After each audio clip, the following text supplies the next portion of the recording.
తెలంగాణలో రుతుపవనాలు చురుగ్గా కదులుతున్నాయి. రేపటి నుంచి 11వ తేదీ వరకు తెలంగాణలోని పలు జిల్లాల్లో తేలికపాటి నుంచి మోస్తరు వర్షాలు కురిసే అవకాశం ఉందని వాతావరణ శాఖ తెలిపింది. మరింత సమాచారం మా ప్రతినిధి శ్రావణి అందిస్తారు.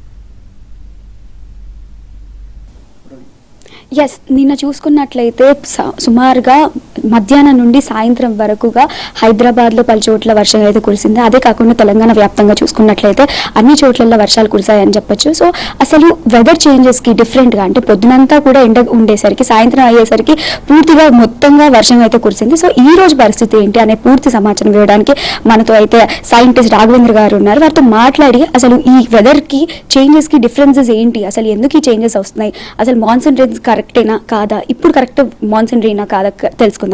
సార్ చెప్పండి, నిన్న చూసుకున్నట్లయితే ఒకటేసారి అంటే ఎండ కనిపించింది మనకి, డిఫరెంట్ ఒకటే వెదర్లో ఒకటేసారి డ్రాస్టిక్ చేంజ్ కనిపించింది. ఈ డ్రాస్టిక్ చేంజ్ మంచిదని చెప్పొచ్చా? మంచిదంటే యాక్చువల్గా నిన్న వచ్చిన వర్షపాతం ముఖ్యంగా మనకి చూసుకున్నట్లయితే అండి కంప్లీట్లీ లోకల్ ఫినామినా. ఏమవుతుందంటే మనకి ఆల్రెడీ గత వారం రోజులుగా మీరు చూసారు వర్షం అన్నది ఎక్కువ పడింది మనకి అంటే తెలంగాణ స్టేట్లో. సో వర్షం ఎక్కువ పడడం వల్ల గాలిలో తేమ శాతం అనేది ఎక్కువ పెరిగి ఉందండి. సో ఎప్పుడైతే తేమ శాతం పెరిగి ఉందో మనకి ఈ ఎండ ఎప్పుడైతే మనకి ఎక్కువ ఉందో సో వేడెక్కిన భూమి అన్నది మనకి లేటెంట్ హీట్ ఆఫ్ ఎవాపరేషన్ ఒక ప్రక్రియ ద్వారా మనకి క్లౌడ్ ఫార్మేషన్ని లోకల్గా జరుగుతుందండి దీనివల్ల.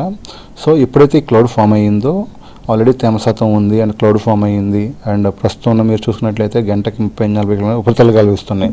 సో పైకి వెళ్ళి పెరుగుతూ ఉండేవి మనకి ఎట్లా 200 హెక్టాపాస్కల్ అంటే అరౌండ్ 200 హెక్టాపాస్కల్ హైట్లో చూసుకున్నట్లయితే మనకి తెలంగాణ మీదుగా 80 to 100 km/h విండ్ స్పీడ్స్ ఉన్నాయండి.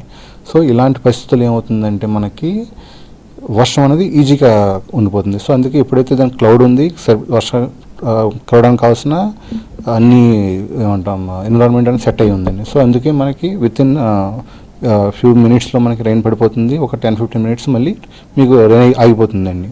మళ్ళీ ఎండ రావాలి, మళ్ళీ కొంచెం దానికి ఎనర్జీ జరుగుతుంది, మళ్ళీ ఒక 1 hour 2 hours తర్వాత మళ్ళీ మనకి రైన్ఫాల్ వస్తుంది.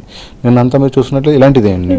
మనకి ఎలా అంటే టువర్డ్స్ ఫ్రమ్ వెస్ట్ నుంచి అంటే కర్ణాటక నుంచి మనకి తెలంగాణ మీదుగా మబ్బులు వస్తూ ఉంటాయి. దీనికి ఎప్పుడైతే కొంచెం ఎనర్జీ దొరికిందో అవి ఏమంటాం వర్షపాతం ఇచ్చేస్తే మళ్ళీ వెళ్ళిపోతాయి.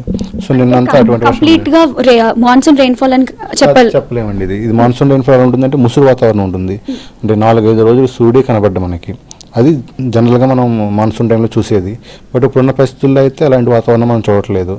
గత వారంలో చూసిందే ముసురు వాతావరణం ఉన్న పరిస్థితి అండి, మిగతాదైతే లేదు. ఓకే, ఇంకా ఈ తెలంగాణలో చూసుకున్నట్లయితే నిన్న ఎక్కడెక్కడ ఎక్కువగా వర్షం నమోదైంది? నేను తెలంగాణ పరంగా చూసుకుంటే అండి కామారెడ్డి బాన్స్వాడలో మనకి హైయెస్ట్ 18 సెంటీమీటర్ల వర్షపాతం అయితే నమోదవడం జరిగింది. దానితో పాటుగా మనకి వికారాబాద్, రాజన్న సిరిసిల్ల, కరీంనగర్, ములుగు, జయశంకర్ భూపాలపల్లి ఇక్కడ కూడా మనకి భారీ వర్షాలు అయితే నమోదవడం జరిగిందండి. ఈ రోజు రేపటి పరిస్థితి ఎలా ఉంటుంది అంటే తెలంగాణ వ్యాప్తంగా చూసుకున్నట్లయితే అలాగే జిహెచ్ఎంసీ పరిధిలో చూసుకున్నట్లయితే ఈ రోజు రేపు పరిస్థితి ఎలా ఉండబోతోంది? ఇవాళ ముఖ్యంగా ఈ రోజు గురించి మాట్లాడుకున్నట్లయితే మనకి ఇవాళ కూడా తెలంగాణలో 1-2 చోట్ల భారీ వర్షాలు కురిసే అవకాశాలు ఉన్నాయండి. ముఖ్యంగా మనకి ఈశాన్య తూర్పు జిల్లాలు అంటే జయశంకర్ భూపాలపల్లి, ములుగు, భద్రాద్రి కొత్తగూడెం, ఖమ్మం, నల్గొండ అండ్ సూర్యాపేట ఈ జిల్లాల్లో మనకి అక్కడక్కడ భారీ వర్షాలు కురిసే అవకాశాలు ఉన్నాయి. వీటితో పాటు రాష్ట్ర వ్యాప్తంగా విస్తారంగా వర్షాలు ఉంటాయి. అది కూడా తేలికపాటి నుంచి మోస్తారు వర్షాలే ఎక్కువ ఉంటాయండి. సో ఓవరాల్గా హైదరాబాద్లో పరిస్థితి చూస్తున్నట్లయితే వెదర్ అప్డేట్స్ అయితే ఈ విధంగా ఉన్నాయి. సో ఇది ఈ రోజు మనం చూస్తున్న వెదర్ అప్డేట్స్. Vote studio.